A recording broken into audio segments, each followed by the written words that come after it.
Pagkatapos dumalaw sa akin ni Gabriel at ang pagtanggal sa akin bilang bodyguard nito, ay hindi na siya muling dumalaw pa. Gusto ko man siyang puntahan sa mansyon para kausapin na maayos, pero hindi naman ako pinayagan ng doktor na lumabas ng ospital. Kaya kahit na gusto ko na siyang puntahan, ay wala ako magawa, kundi ang maghintay na lang hanggang sa payagan ako ng doktor na ma-discharge na. Kaya pagkalabas ko sa ospital, ay nagpa-drive na ako kay Deo papunta sa bahay ni Gabriel. Dapat sa bahay mo tayo dumiretso at hindi sa bahay ng lalaking yun, Olivia. Hindi ka pa masyado magaling. Protesta ni Deo habang nagmamaneho to papunta sa bahay ni Gabriel. Kahit tutulto na magpunta ako sa bahay ng binata, ay wala pa rin itong nagawa, kundi ang ipagmaneho ako. Hindi mo dapat ipagpilitin ang sarili mo sa taong ayaw sa'yo, Olivia.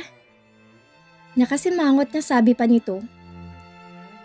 Gusto ko siya makausap ngayon, Deo. Hindi malinaw sa akin ang dahilan ko bakit ako tinanggal ni Gabriel sa trabaho. At saka, paano ng pag-iimbestiga natin kay Chloe at Sylvia? Kapag tuluyan ako naalis sa pagiging bodyguard ni Gabriel, wala na akong chance na makalapit sa dalawang yon at makapasok sa kwarto nila. Mababaliwala lang pinaghirapan mo at ang buhay na nawala ng taong nagbigay sa iyo ng impormasyon. Mahabang paliwanag ko rito. Hindi ako matatahimik hanggat hindi ako nakakausap uli ni Gabriel. Kung talagang ayaw na niya sa akin, hindi ko naman ipagpipilit ang sarili sa kanya. Huminga na lang na malalim si Deo at napailing. Hindi na ito muling nagsalita at nag-concentrate na lang sa pagmamaneho hanggang sa nakarating kami sa tapat ng bahay ni Gabriel. Agad nangunot ang noo ko na makita kong ibang gwardya na ang nagbabantay sa gate ng mansyon. Magkasabay kaming bumaba ni Deo sa sakyan at lumapit sa gwardya. Sino ka? Anong kailangan mo kay Sir Gabriel? Matapang na sita sa akin ng lalaki. I'm Olivia Lopez. Dati akong bodyguard ni Gabriel. At naparito ako para kausapin siya. Kaya papasukin niyo ako. Nakataas ang noo na sagot ko sa dalawa. Malaki man ang katawan ng dalawang bagong gwardya at mukhang maangas pa, ay hindi ako nakaramdam ng kahit konting intimidasyon sa mga ito. Hindi ka maaaring pumasok sa loob dahil wala namang ipinagbilin sa amin ni si Sir Gabriel na may inaasahan siyang bisita na darating na pangalan ni Olivia. Kaya kung ayaw niyo masaktan, umalis na kayong dalawa. Matapang namang sagot ng isa pang gwardya. Katulad ng kasamahan nito, ay maangas din ang tono nito at tila minamaliit kami ni Deo. Mahaba ang pasensya ko't wala akong balak na patulan ang kasanggang ipinakita sa amin ng dalawang gwardya, ngunit hindi ang kasama ko. Maliban sa wala sa mood si Deo ngayon, ay hindi rin mahaba ang pasensya nito sa mga taong maangas kong umasta. Kaya hindi na ako nagtaka nang biglang bumunot ng arma si Deo at itinutok sa dalawang gwardya na parehong nanlaki ang mga mata sa pagkabigla. Ang aangas nyo? Puro pala kayo salita. Galit na si ni Deo sa dalawang gwardya. Pasensya na po, pero hindi taga kayo pwedeng pumasok hanggat walang pahintulot ang boss namin. Pero kung importanteng sadya nyo, tatawagin ko si boss. Nauutal na sabi ng unang gwardya na kumausap sa akin. Sinabi ko na sa inyo na inaasahan ng boss niyo ang pagdating ko. Nakasimangot na sagot ko. Anong kaguluhan na nangyayari rito? Akmang tatalikod na sana ang gwardya para tawagin si Gabriel nang marinig namin ang maotoridad na boses na iyon ng binata mula sa loob ng gate. Agad na niluwagan ng gwardya ang pagkakabukas ng pintuan, kaya nakita ko si Gabriel kasamang apat nitong mga bodyguard na nakatayo malapit sa may gate. Hindi ko mapigilan ang titigan ng binata. Si Gabriel ba talagang taong to na nakikita ko? Bakit parang ibang tao na siya ngayon? Mula sa seryosong anyo, nakakatakot at maotoridad na boses hanggang sa maotoridad na tindig, ay tila ibang-iba na talaga si Gabriel. Parang sinapian ng spirito ng ibang taong katawan nito, kaya ibang-iba ko magsalita at kumilos ngayon. Wala na ang bakas ng pagiging playboy at easy-go-lucky nito. Ano ba talagang nangyari sa kanya? Boss, itong dalawang to, nagpupumilit na pumasok sa loob ng bahay mo at kausapin ka. Nagalit sila sa amin dahil ayaw namin silang papasukin hanggat wala kang pahintulot. Pagsusumbong ng gwardya kay Gabriel, sinanyasan to ng binata na umalis sa may gate at mabilis namang lumayo ang dalawang gwardya. Sorry for that, Miss Lopez. Masunurin lang aking gwardya, kaya hindi ka nila pinapasok. Hindi naman kasi katulad ng mga dati kong gwardya na ikaw ang sinusunod nila. Kausap sa akin ni Gabriel. Sa halip na papasukin kami sa loob, ay siya tong naglakad at lumabas sa may gate. Nakalabas ka na pala, Miss Lopez. Nandito ka ba para kunin ang sweldo mo? Pati na rin ang mga gamit mo? Nito. Hindi ako narito para dyan, Gabriel. Nandito ako para klaruhin kung ano ba tagang dahilan at bigla mo akong tinanggal sa pagiging bodyguard mo. At saka, saglit muna akong huminto sa pagsasalita at nagtatakang pinaglakbay ko ang aking mga tas sa kabuuan nito. Bakit bigla ka naging ganyan? Pagtutuloy ko sa aking sinasabi, mahinang natawa si Gabriel dahil sa aking huling sinabi. Bakit ako nagkakaganito, Miss Lopez? Ganito naman talaga ako dati pa. Maya-maya'y sumanya si Gabriel sa isa nitong bodyguard. Tumango naman to at pumasok sa loob na tila nakakaintindi sa sinabi ng boss niya, kahit na hindi man sila nag-usap. Hindi naman to nagtagal at pagbalik ay walang dalang puting sobre at ang maleta ko na nilagyan ng aking mga gamit. Heto ng huling sweldo mo at mga gamit mo, Miss Lopez. Kausap sa akin ang bodyguard na inintusan ni Gabriel. Sinabi ko na sa'yo, Gabriel. Hindi yan ang ipinunta ko rito. Mariin ang boses na sabi ko rito. Hindi ko na kailangan pang ulitin sa yung sinabi ko sa ospital, Miss Lopez. Pero kung gusto mo tagang marinig ulit ang sasabihin ko, pagbibigyan kita. Inalis kita bilang bodyguard ko dahil hindi ko na kailangan pang serbisyo mo. Hindi ko kailangan ng serbisyo ng isang mahinang babaeng pulis na katulad mo. Pasalamat ka nga. Binibigyan pa kita ng huling sahod. Kahit ng totoo, hindi naman dapat. Hindi mo naman kasi nagawa ng maayos ng trabaho mo. Seryosong sambit nito. Nakaramdam ako ng galit para sa binata. Pagkatapos ng lahat ng mga ginawa ko para rito, ganito masasakit na salita lang ang maririnig ko mula sa kanya. Isang malaking pang-iinsulto ang mga sinabi niya sa akin at mas gugustuhin ko pang sampalin o suntukin na lang niya ako kaysa pagsalitaan ako ng mga masasakit na salita. Walang hiya ka talaga, Gabriel? Galit na sigaw ni Deo. Bago ko pa mapigilan ang kaibigan ko, mabilisan nitong sinugod si Gabriel para bigyan ng isang malakas sa suntok. Sa pagkakataong ito, ay hindi ang mga bodyguard ng binata ang pumigil sa suntok ni Deo, kundi si Gabriel mismo. Nasalo ng isang kamay nito ang kamao ni Deo at pagkatapos ibinigyan niya malakas sa suntok sa sikmura ang kaibigan ko na hindi inaasahan ng ginawa ni Gabriel. Ngunit mabilis na nakabawi si Deo at muling sinugod ng binata. Hindi naman nagpatalong huli at nakipagsukatan ng lakas at galing sa pagsuntok kay Deo. Hindi ako makapaniwala sa akin nakikita. Paano naging magaling sa pakikipaglaban sa Gabriel? Kung ganon, totoong sinabi nito kanina. Ito talaga ang binata at ang pagiging easy-go-lucky at hindi marunong makipaglaban itanging pagpapanggap lamang. Paano pagiging playboy nito? Nagpapanggap lang din ba ito ng isang playboy?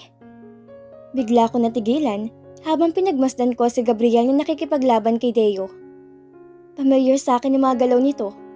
Mabilis kong pinikit ang aking mga mata at binalikan ko sa aking isip ang malabong itsura ng taong tumulong sa amin ng gabing iyon. At ang malabong figura ay unti-unting naging malinaw sa aking isip. Bigla kong napamulat na mukha ni Gabriel ang aking nakita na nakikipaglaban sa mga lalaking humahabol sa amin ng gabing iyon.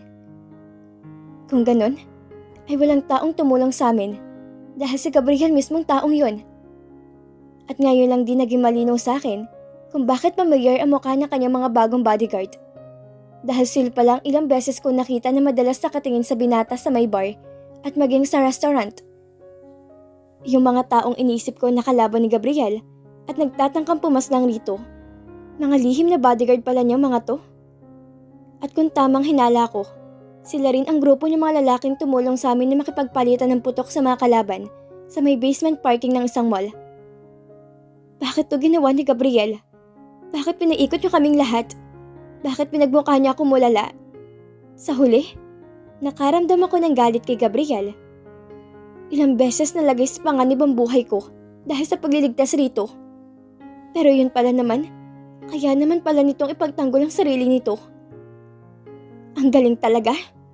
Napakagaling nito magpanggap. Napaikot niya kaming lahat. Nang matumba ang kaibigan ko at akmang susuntukin to ni Gabriel, ay napatakbo ako palapit kay Deo at iniharang ko ang aking katawan rito. Hindi ako pumikit kahit na nakikita ko mabilis sa kamao ni Gabriel na patungo sa mukha ko. Mabilis na huminto ang kamao ng binata na halos gahibla na lang ng buhok ang layo mula sa mukha ko. Ngunit nakataas pa rin ang aking noo at walang takot na makikita sa aking mukha. Sa halip ay galit ang nakalarawan sa mukha ko. Binigyan ko to ng matalim na tingin bago ko tinulungan makabangon ng kaibigan ko. Tayo na, Deo. Tama ka sa sinabi mo. Dapat ay hindi ko na pinagpilitan ang sarili ko sa taong ayaw sa akin. Lalo pa, at kaya naman pala niyang ipagtanggol ang kanyang sarili. Mariing kausap ko kay Deo. Nang makatayo na ito, ay hinila ko ang kamay nito na walang paalam na tinalikuran namin si Gabriel na nakatiimbagang habang nakatingin lang sa akin. Ipinapangako ko sa aking sarili na magmula ngayon ay buburahin ko na ng tuluyan ang pangalang Gabriel mula sa listahan ng mga taong nakilala at kilala ko. Gabriel's POV. Mag-isa akong umiinom ng alak habang nakaupo sa pinakaitaas na baitang ng hagdan. Mahigit 1 linggo na ako nag-iisa at madalas ay napapakababad ako sa alak. Well, hindi naman literal na nag-iisa ako dahil kasama ko ang aking mga bodyguard at gwardya. Pero pakiramdam ko ay nag-iisa na nga ako. Dahil tanging ako lang ang nasa loob ng malaki kong bahay. Biglang umalis sa bahay ko sina Chloe at Tita Sylvia matapos silang mahalata na alam ko ng kanilang sikreto. Akala ng mga ito, hindi ko matutuklasan na silang nagpapaligpit sa akin. Ngunit alam ko na may mas mataas pang tao na nasa likuran ng mga ito. Dahil hindi nila magagawa ang lahat ng mga nagawa nila kung silang dalawa lamang. Ilang taon ko nang pinaghinalaan si Tita Sylvia na hindi taga siyang kapatid ng daddy ko. Bigla kasi nag-ibang pag-uugali nito. Magmula nang dumating to mula sa pagbabakasyon ilang taon na rin ang nakalilipas. Kaya nagsagawa ko ng lihim na imbestigasyon. Ang kasalukuyang nagpapanggap na si Silva Villatore ay walang iba kundi ang matalik na kaibigan ni Tita na si Cathy Imperial. Kaya alam niya ang lahat ng bagay tungkol kay Tita at sa nakapaligid sa kanya. Ay dahil sa pagkakaalam ko, ay sobrang close silang dalawa at wala silang tinatago sa isa't isa. Kahit alam ko nang hindi itong totoo kong tita, ay kailangan ko magpanggap na walang alam dahil hindi ko siya maaaring galawin hanggat hindi ko nalalaman kung nasaan si Tita Sylvia. Baka kapag nalaman nitong may alam ako sa kanyang sekreto, ay kung ano pang gawin niya kay Tita Sylvia. At gusto ko ring malaman kung sino ba talagang taong nasa likuran nito at kung bakit niya ito ginagawa. Walang alam ang pamilya ko na nagpapanggap lang na nakilala nilang Sylvia, kaya hindi rin ako makakilos. Ayoko ma-depress ang daddy ko kapag nalaman nito na nawawalan ang kanyang nakababatang kapatid. Ngunit may mga tauhan akong kumikilos na nasa ibang bansa at patuloy pa rin na pinaghahanap si Tita Sylvia sa lugar kung saan to huling nakita. Mukhang makapangyarihan ang taong nasa likuran ni Cynthia dahil nagawa ng taong yun na burahin ng lahat ng mga detalye na magpapatunay na umalis sa airport papuntang Europe ang aking tita. Pero anong dahilan niya para gawin to? May malaking atraso bang aking tita sa kanya? Ngunit pakiramdam ko ay may mas malalim na dahilan kung bakit pinagpapanggap ng taong yun ang matalik na kaibigan ng tita ko bilang ang kaibigan niya. At tapos ngayon naman, ako ang balak nilang burahin sa mundo? Ano ba talagang gusto nilang mangyari? Anong kasalanan ng aming pamilya sa kanila? Dahil sa nangyari, naging playboy ako sa mata ng maraming tao. Sinamantala kong kunwaring pagpanaw ni Chloe sa aksidente nang time na nahuli ko siyang may ibang lalaki. Kahit alam kong buhay pa siya, ay hindi ako kumibo. Hinayaan kong isipin ng pamilya ni Chloe na naniniwala kung pumanaw nga ang dalaga at ako ang dahilan ng pagkasawi nito.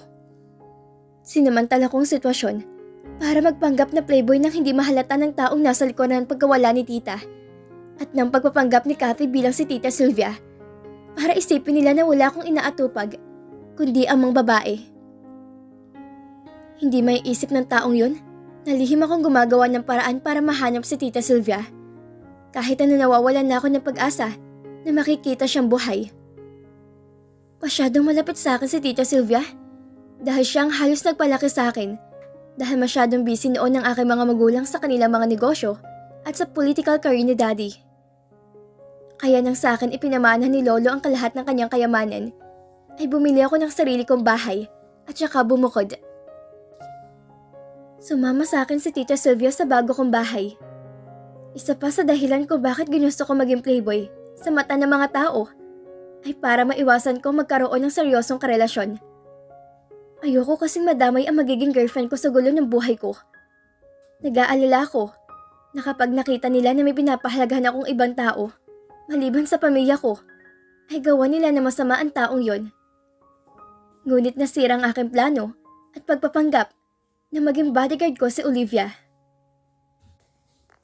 Ang totoo, ang una naming pagkikita ni Olivia ay hindi noong nabangga ng isa sa aking mga fling ang kotse ng dalaga. Dahil nagkita na kami, ilang taon na ang nakalipas. Noong boyfriend pa nito si Larry. Agad ako nabigahan niya sa kanyang kagandahan. Ngunit dahil alam ko may boyfriend na to at magulo ang aking sitwasyon, ay hindi ko nalang pinagtuunan ng pansin. Pero muling nagkrus ang aming mga landas. Isa na tong pulis.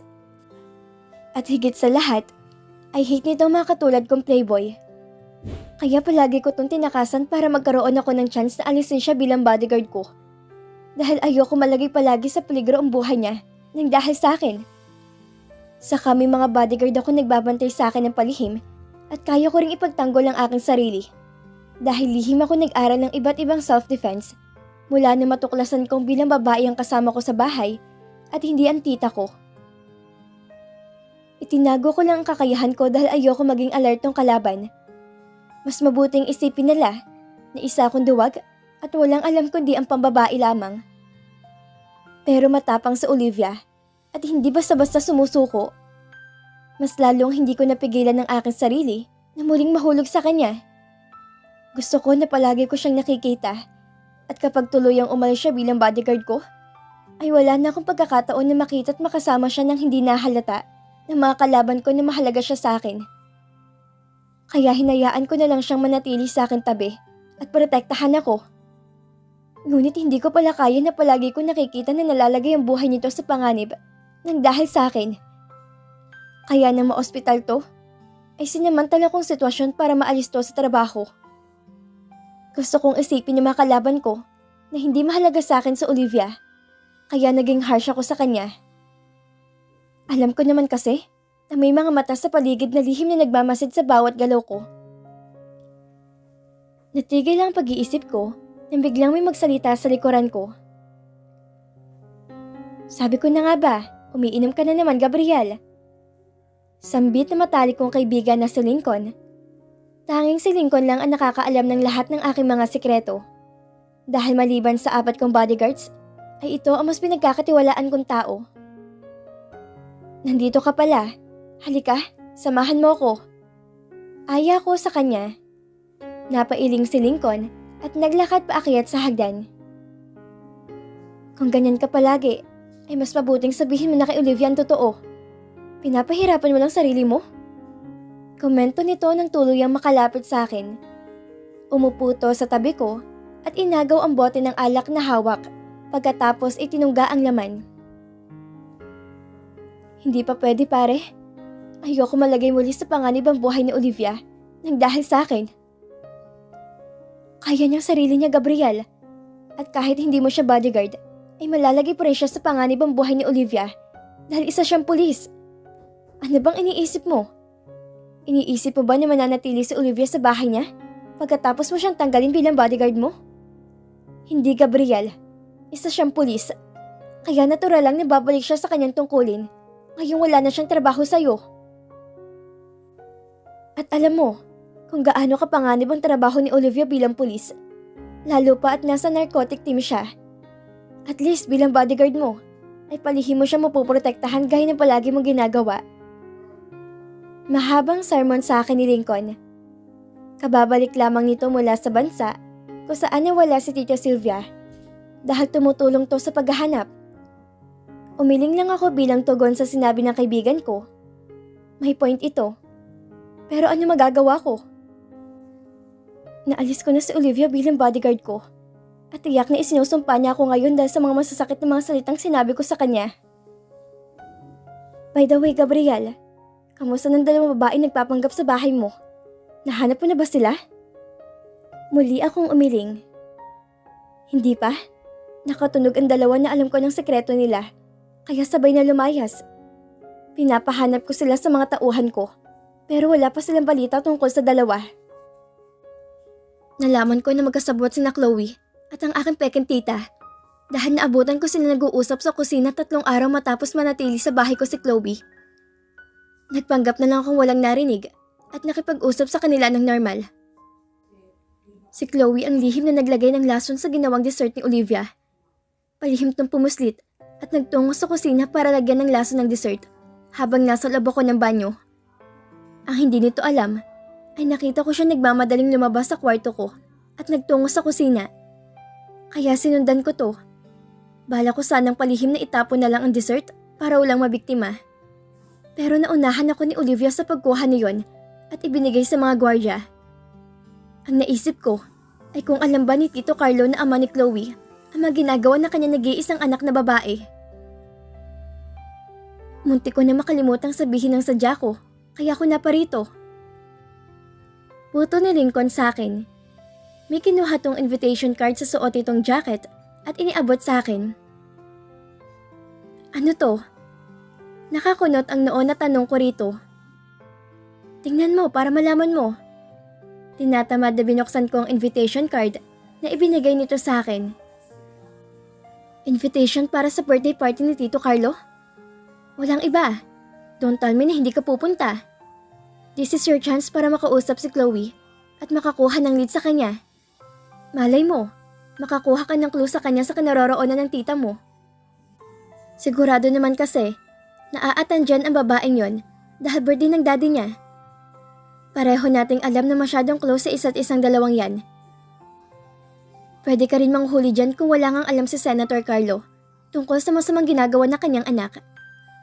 At isa pang surprise, darating dyan si Olivia dahil ang sabi sa akin ng espiya natin sa bahay ng senador ay pinadalahan daw ng imbitasyon ng babaeng minamahal mo. And who knows kung ano binabalak ni Chloe kay Olivia. So ano, aatan ka ba? Of course yes. Seryoso ang muka at walang gatol kong sagot